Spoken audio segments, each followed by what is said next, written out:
Dans les années 60, à Chicago, le crime n'est pas un chaos, c'est une entreprise, une structure centralisée, disciplinée, implacable. Ici, pas de 5 familles qui se disputent le territoire. Une seule organisation domine la ville, le Chicago Outfit. Dans cette ville industrielle, la mafia ne parle pas, elle agit. Elle contrôle les syndicats, les entreprises, les quartiers. Elle achète les policiers, elle soudoie les juges et les politiques. Et lorsque la corruption ne suffit plus, elle envoie des hommes résoudre les problèmes. Des soldats formés pour frapper, faire taire ou éliminer. Des hommes pour qui la violence n'est pas une menace, mais une compétence. Et parmi eux, un nom va s'imposer. Un homme petit par la taille, mais immense par la peur qu'il inspire. Bonjour à toi, je suis Azazel. Aujourd'hui, dans cette vidéo hors série, je vais t'emmener au cœur d'une organisation où le crime est une tradition. Je vais te raconter l'histoire réelle, froide et méthodique d'un tueur de la mafia de Chicago, un homme qui a fait de la violence un métier, Anthony Spilotro, aussi surnommé Tony the Ant.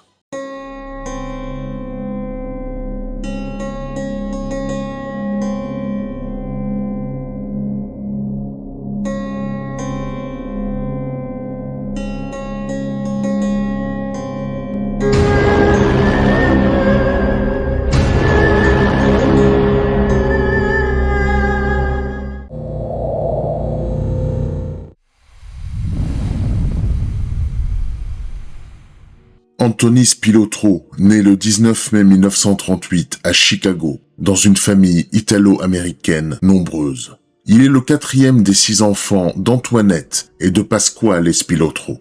Une famille modeste, immergée dans un environnement où le crime organisé fait partie du paysage quotidien. À cette époque, Chicago n'est pas seulement une ville industrielle, c'est un territoire où le pouvoir ne s'exprime pas toujours par les institutions, mais par des hommes dont la présence suffit à imposer le respect. Les parents d'Anthony tiennent le restaurant Patsy's, un lieu qui, pour un enfant, devient un poste d'observation privilégié.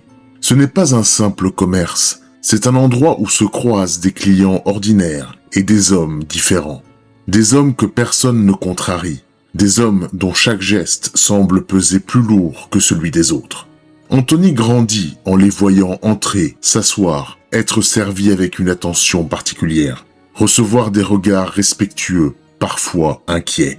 Il remarque que les conversations se font plus basses quand ils sont là, que certains clients quittent la salle sans attendre, que le silence peut tomber sans aucune menace explicite. Très tôt, il comprend que ces hommes n'ont pas besoin de crier pour être entendus. Leur autorité est déjà installée. Dans les quartiers où il grandit, la mafia n'est pas une histoire qu'on raconte à voix basse. Elle est présente dans les rues, dans les commerces, dans les discussions d'adultes que les enfants font semblant de ne pas écouter. Pour Anthony, ces figures de l'ombre ne sont pas des monstres, mais des modèles de puissance. Ils semblent inatteignables, protégés, toujours en position de force.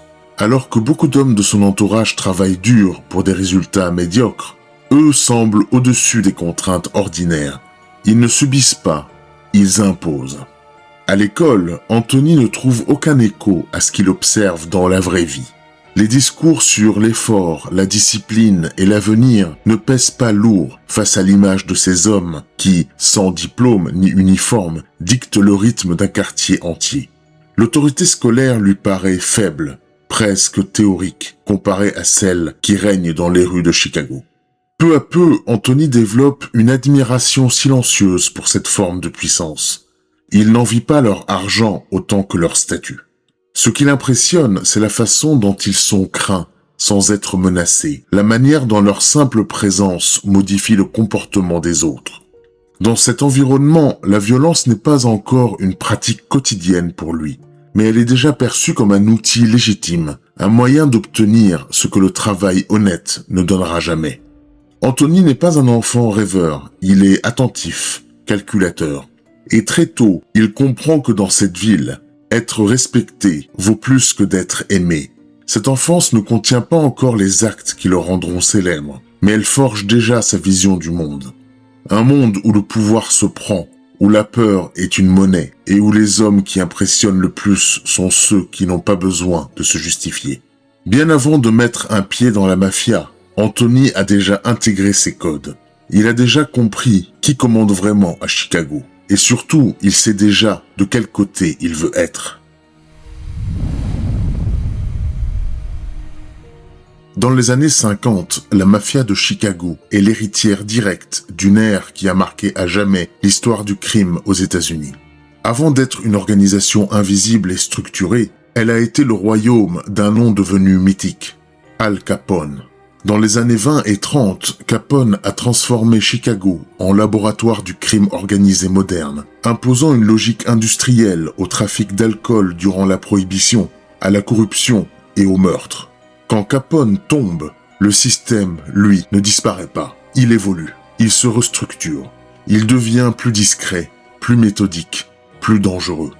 De cette transformation naît ce qu'on appelle désormais le Chicago Outfit, sous la direction d'hommes comme Frank Nitti, puis Tony Accardo et plus tard Sam Giancana. L'organisation abandonne les coups d'éclat pour préférer le contrôle en profondeur. Ici, on ne cherche plus à faire la une des journaux, on cherche à durer.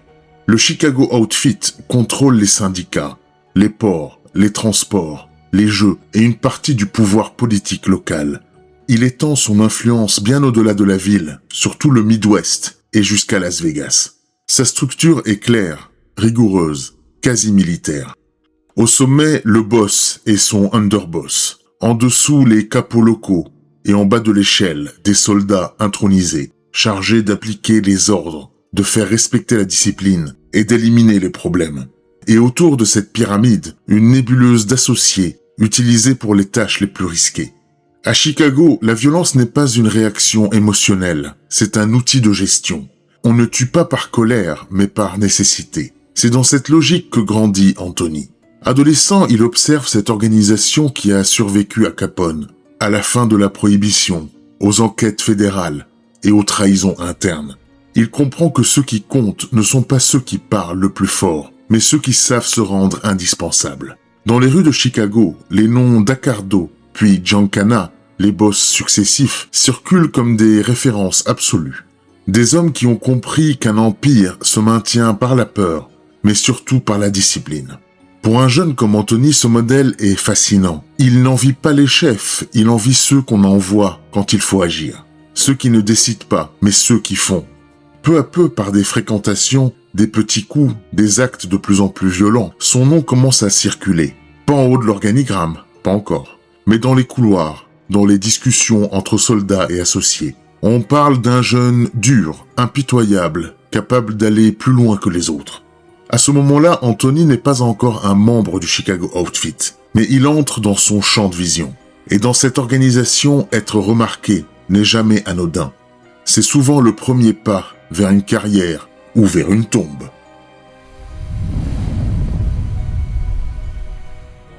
Au début des années 50, Anthony n'est plus un simple observateur. À Chicago, il a environ 15 ans lorsqu'il commence à s'éloigner définitivement du parcours classique.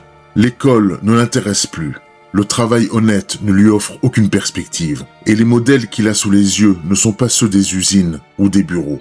En 1953 et 1954, son nom apparaît déjà dans des affaires de petite délinquance. Vol, cambriolage, agression. Rien d'exceptionnel à Chicago à cette époque. Mais Anthony se démarque par sa précocité, son absence de peur et ses vagues de violence. Il est petit, mais déterminé, et surtout prêt à aller plus loin que les autres.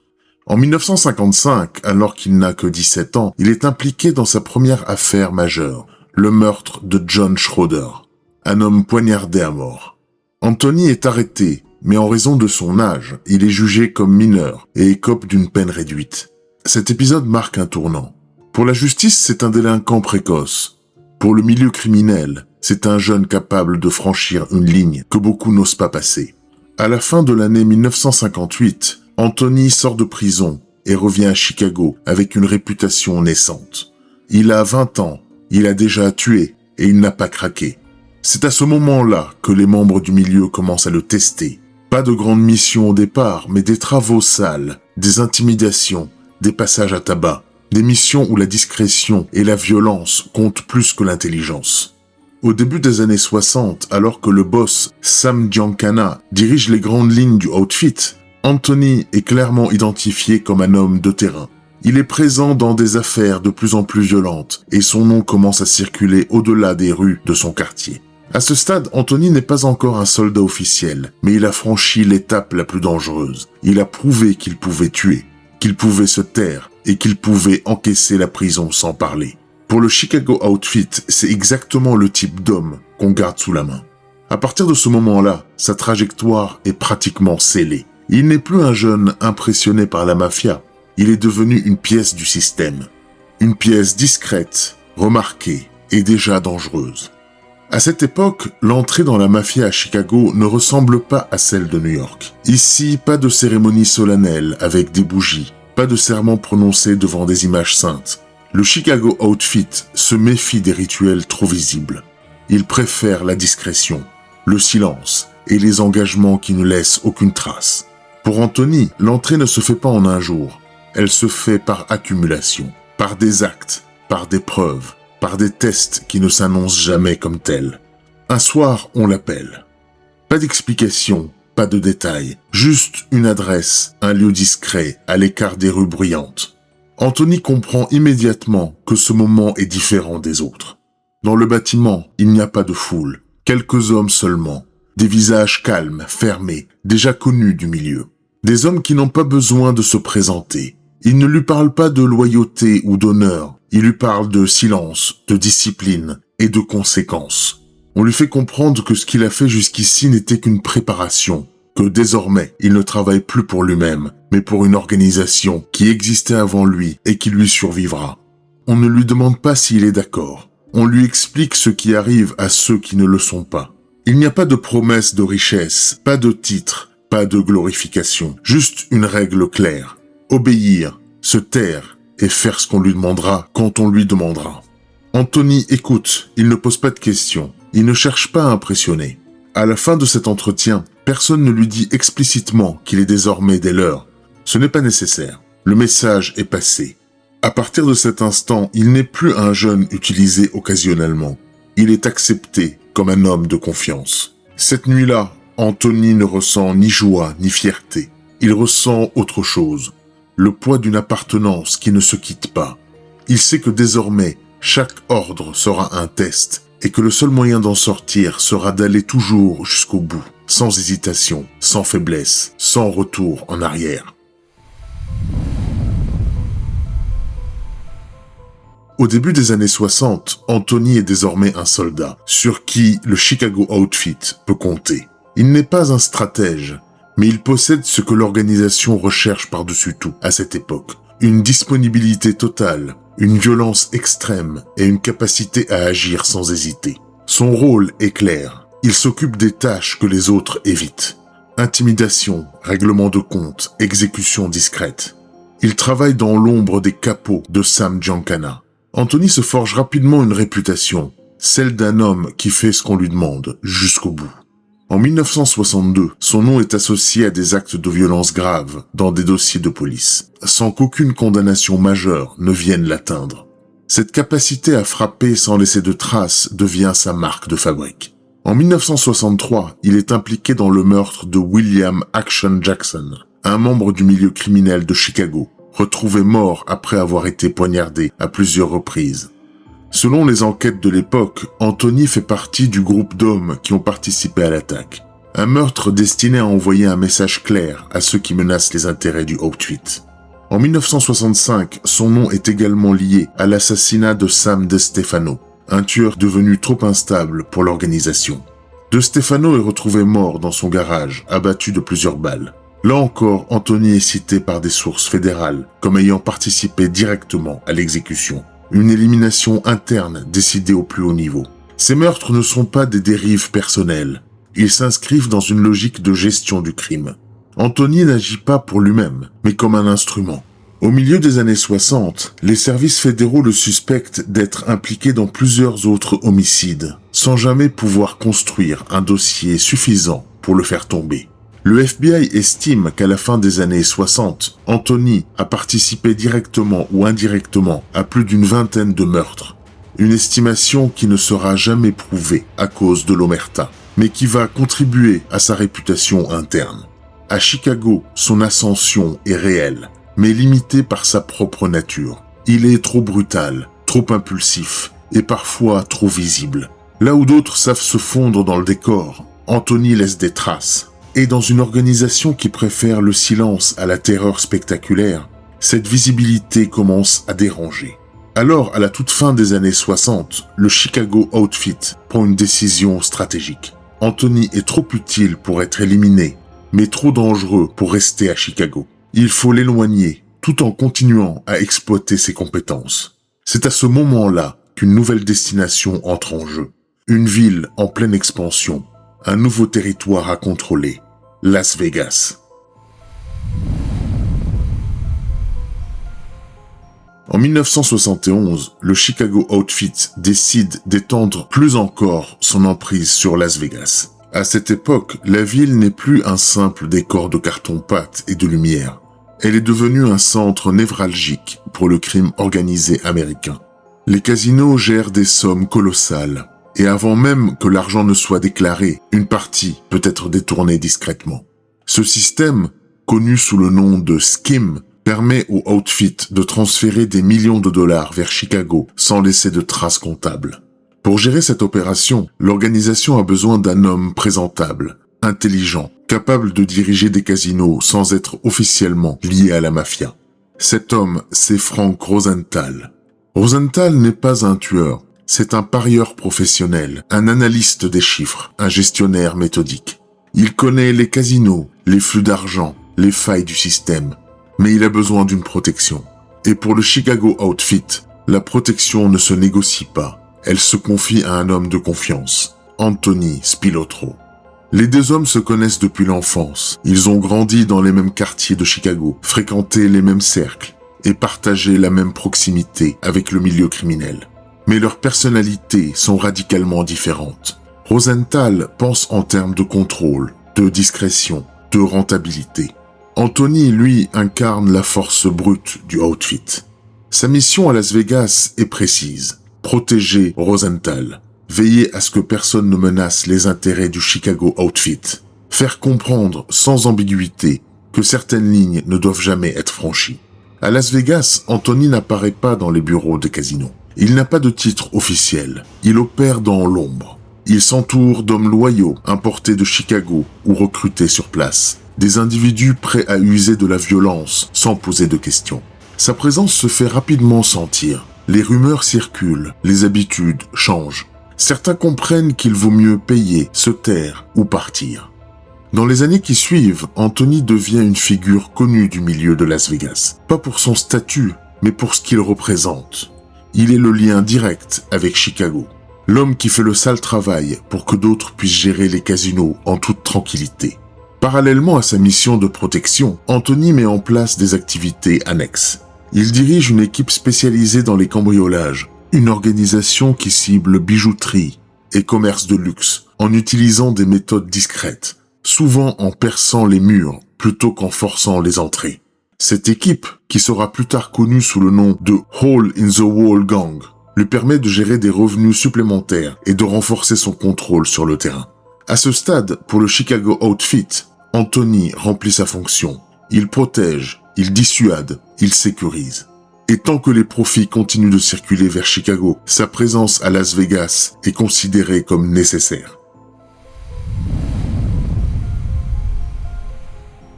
À partir de 1974, la situation à Las Vegas commence à changer.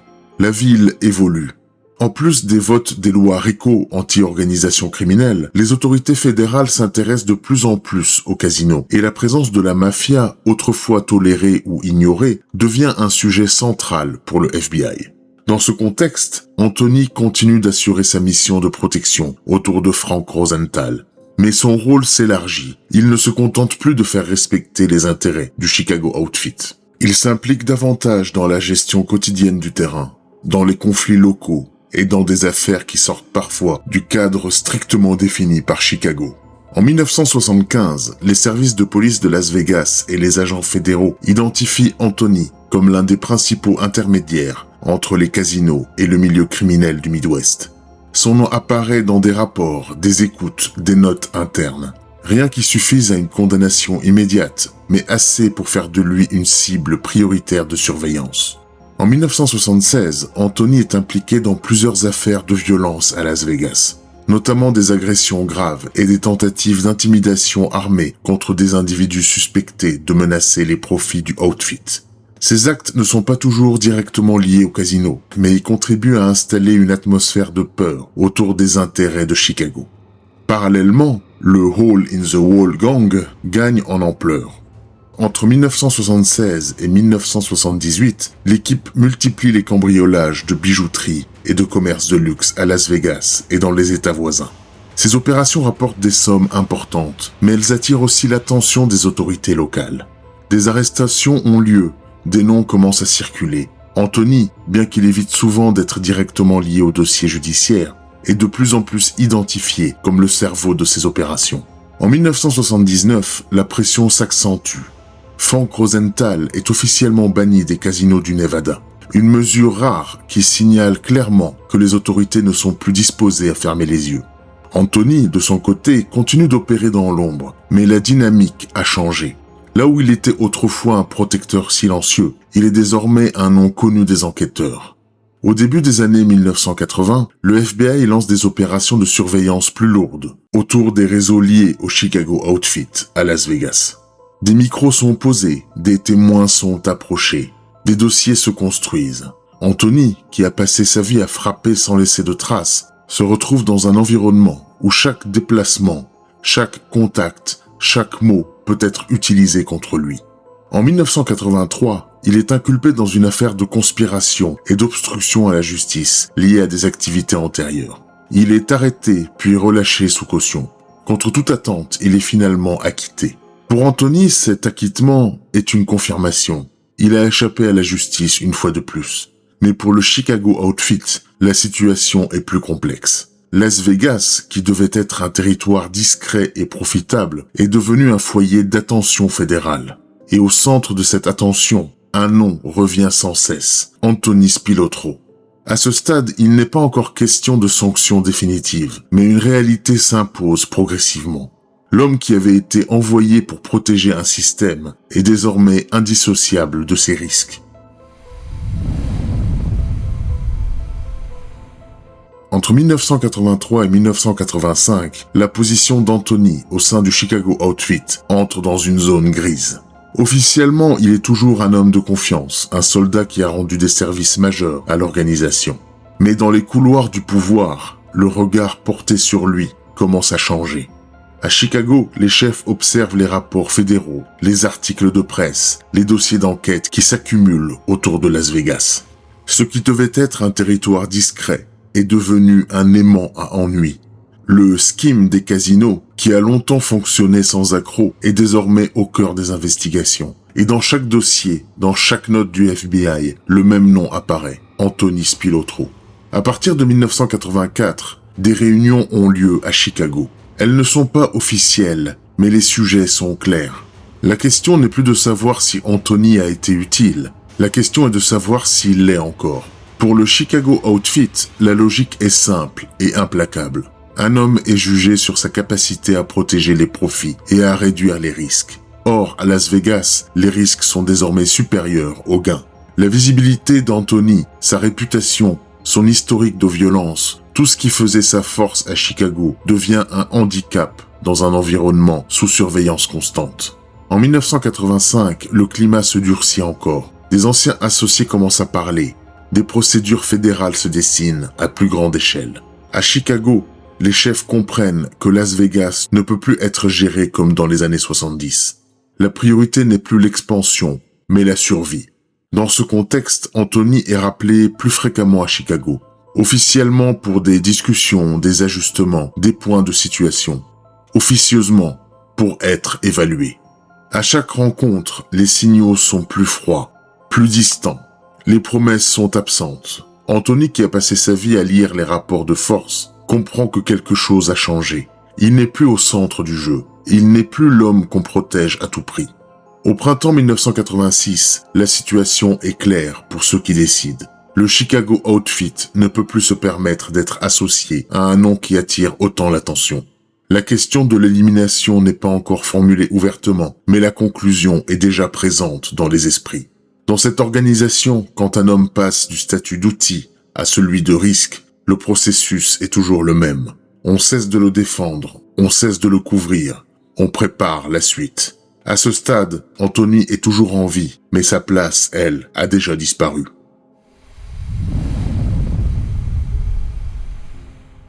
Au début de l'été 1986, Anthony n'est plus un homme qu'on protège. À Chicago, les signaux sont devenus trop nombreux pour être ignorés.